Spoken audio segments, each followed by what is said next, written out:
Now, knowing you, I know that you're aware of the things that people are saying. You're moving up in two-weight classes. You're the smaller man. Whatever you do, Terence Crawford, don't exchange against them. What do you feel you have to do? Be myself. I'm 41-0 for. Stephen A. Smith. Ladies and gentlemen,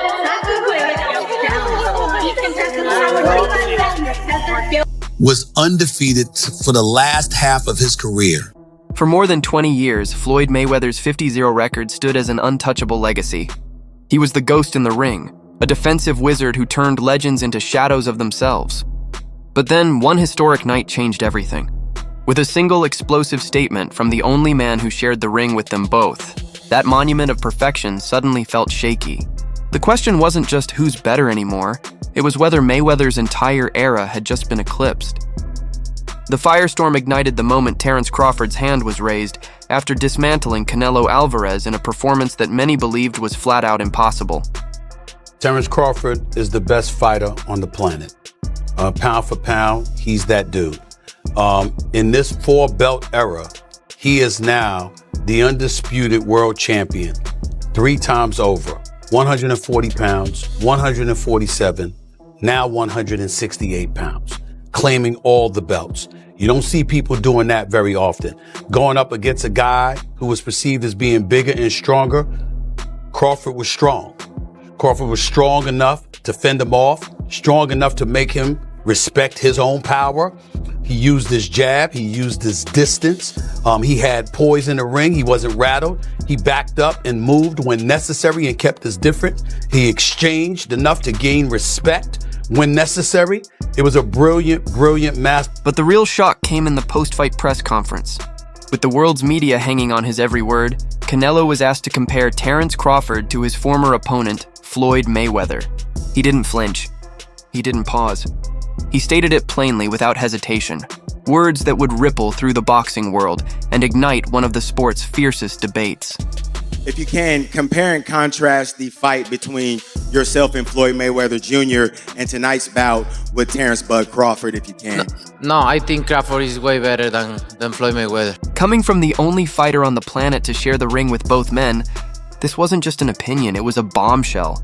One sentence and the shockwaves tore through the sport. A debate that had been simmering quietly for years suddenly roared to life. And it wasn't just the fans caught in the storm.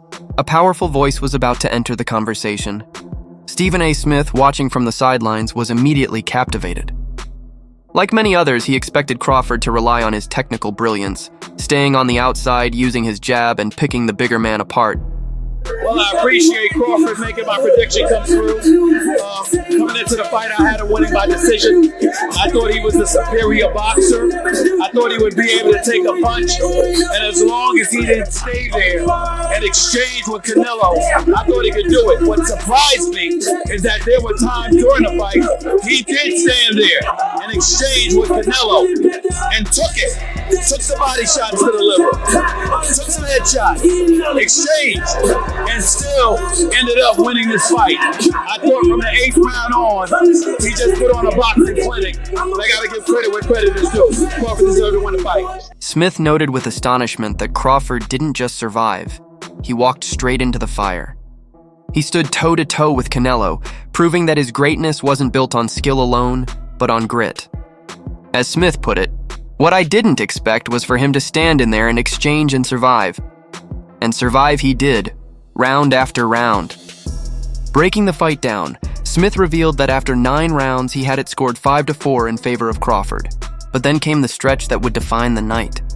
Crawford didn't just close strong, he put on a boxing clinic in the championship rounds, sweeping the final 3 frames with authority.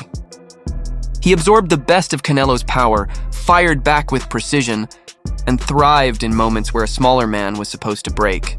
Crawford's a special fighter because he's got a mean streak. He doesn't back up from anything. He's usually the superior boxer in the ring. He finds a way to win. No matter who he's going up against, no matter what power you have, what boxing skills you have, he is truly a generational kind of fighter.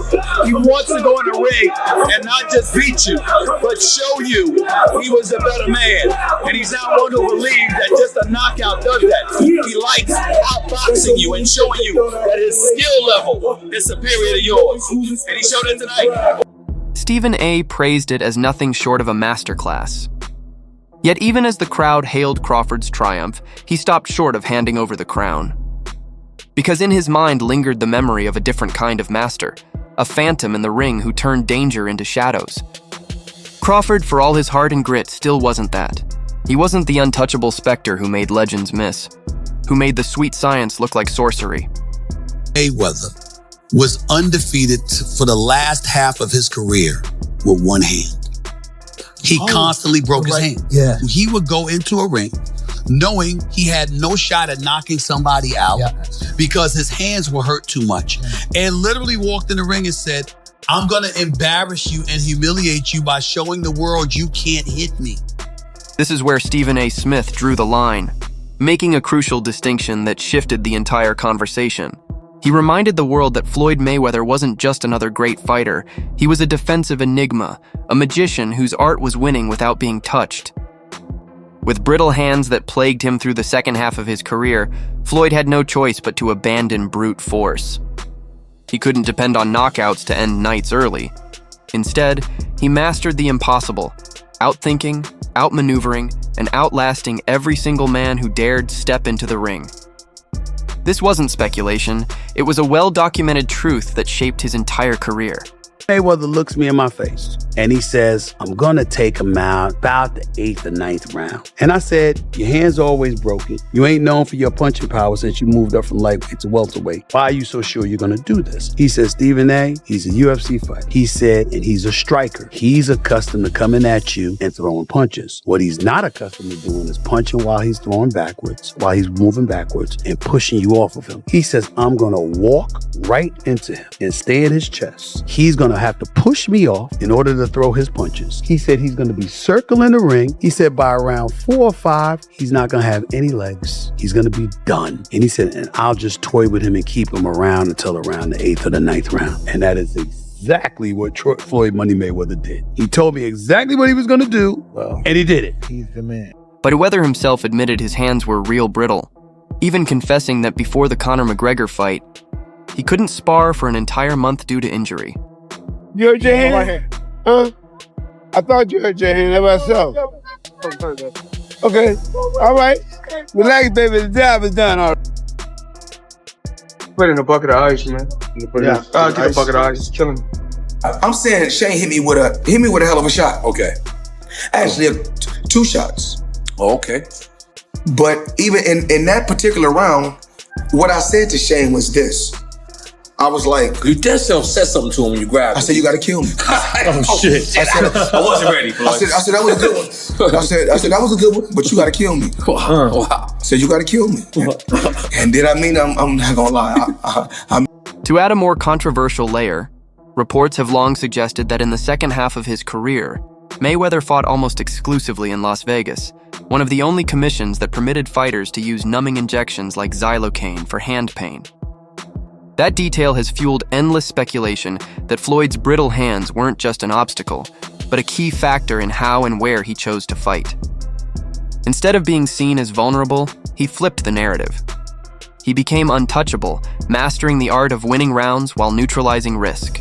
Rocky Marciano was 49-0. Before Floyd got to 50-0, he was a heavyweight champ. Did anyone ever consider Rocky Marciano the GOAT? No, not seriously, no. Why would Floyd be considered the GOAT? Because he beat more fighters than Rocky did, more great ones? That's true. But really, Floyd was careful in the way he selected opponents. Don't get that twist. It's not that Floyd didn't fight a lot of great fighters. He did. It's not that I don't think he would have beaten a lot of the tougher fighters than he fought. I think he probably would have, but he didn't do it. He waited. He waited till Pacquiao wasn't at his best anymore. He didn't fight Margarito when Margarito was tearing everyone up. He waited for the right time to fight people. He got paid twice as much for fighting Pacquiao in a less dangerous fight than he would have had he fought him when everyone wanted to see him fight.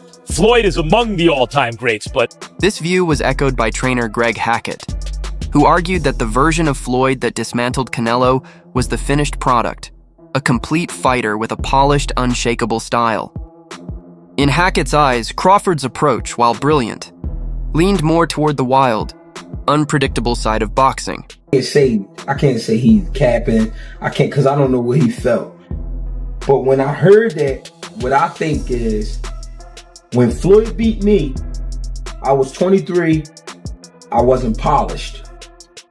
When Bud beat me, I was the man. I was the man. And he beat me fair and square. He beat me at my game and he beat me at his game. That's why Canelo said that. Do I believe that? It's tough to believe. But I can only take Canelo's word because he's the man that's been in the ring with both of them. But I understand why he said it. I was a kid when I fought Floyd. He wasn't a kid literally, but he was young. He was young. There was a lot he didn't know. There was a lot he didn't understand about boxing that he later on learned and got better. But Bud beat the better version of me, even though it's the ran down version. I'm saying that because it is some wear and tear there with Canelo. I've been saying it the whole time. When a guy got almost 70 fights in current time, with all those big camps he's been doing and all that, trust me, it's some wear and tear there. I'm not making excuses for Canelo. I'm just saying. I don't know. That's what it gives it that air. I also think you got to remember when you talking about a Mexican fighter, they big on punishment. He might also feel Crawford punches harder than Floyd and took more chances than Floyd took. Floyd really was super speed that night. Everything speed. And it irritated Canelo because Canelo couldn't do what he wanted to do. And he looked nothing like himself. Like I said, I think it was just times where Canelo felt like, damn, I could have had him. With Floyd, I think he felt like paralyzed. Like, damn, I can't catch this motherfucker. He too fast. But with Crawford, I felt like he maybe was saying, damn, I could have, if I would have threw this or if I would have did that. You know what I mean? Because it was times Crawford sat there and caught a punch and countered back. You know what I'm saying? He let Canelo throw. Like, go ahead, throw your shit. He caught that shit, boom, and come right back with the hook. The same shot he caught Earl with. He was touching Canelo with some of that same shit, man. And it was just like, and it was times where Crawford was imposing himself on Canelo. He was stepping to Canelo at times. He didn't do it the whole fight, but I'm just saying it was times he stepped to him. Floyd did too, but Floyd just was so fast, so much faster. And the education was like totally different. Like when Canelo fought Floyd, Canelo was in middle school. He wasn't even, you know what I'm saying? Floyd by that time was already a Harvard graduate. You know what I'm saying? Sit up there and say that. I think that Floyd Mayweather was such a magician defensively. And we have to look at Floyd Money Mayweather in this regard. Once he moved up to welterweight, his hands were always damaged. So he kind of knew he wasn't going to be able to knock you out for the most part.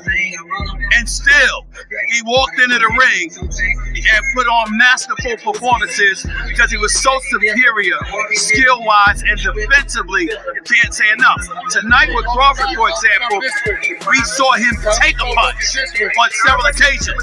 With Floyd, we didn't see that too often because you couldn't hit him. That's the difference. Crawford, on the other hand, absorbed punches from Canelo and showed both his chin and his toughness. But in Stephen A's eyes, the very need to prove that separated him from Floyd. Before the debate could boil over, many reminded everyone of a simpler truth. These two fighters are products of different times. This was never just about skill, it was about eras. Terence Crawford himself captured that perfectly with respect, saying, "Floyd is the best fighter in his era, and I feel like I'm the best fighter in my era." He just got something that I want. And it's not just the title, it's what else? It's everything. He got everything. And I'm coming to get it. When you beat him, you'll have everything? That's right. This perspective adds an important layer of nuance, showing that greatness isn't a straight line, but something defined by the era a fighter rules. Age also complicates the comparison. Floyd's own uncle, Jeff Mayweather, pointed out that Floyd was already 36 and past his prime when he faced a young Canelo. That detail makes it nearly impossible to measure him directly against a peak Crawford, who fought a fully seasoned version of Canelo. A lot of comparisons between Terence Crawford and Floyd Mayweather. We've even had the conversation to go as far as who would win in the fight between Terence and Floyd. And I truly don't know the answer to that question. I do. You do? Yes. Yeah. Who will win that fight? Floyd. Floyd will win that Yes, fight. sir. I Floyd love you, Terrence. always figures it out. Yeah, Yes. He's a chess master. Yeah, his IQ in But that the shit funny is thing crazy. about it is Terrence has been the only other guy that people can say he always figures it out. Yeah. You know? Yeah, that's true. But you gotta have an OG somewhere. Anybody else? Yeah. There's an OG Somebody somewhere. got to pioneer it, right? Yeah, you got to. There's an OG you can't out figure out somewhere. And I just believe Floyd is that OG you can't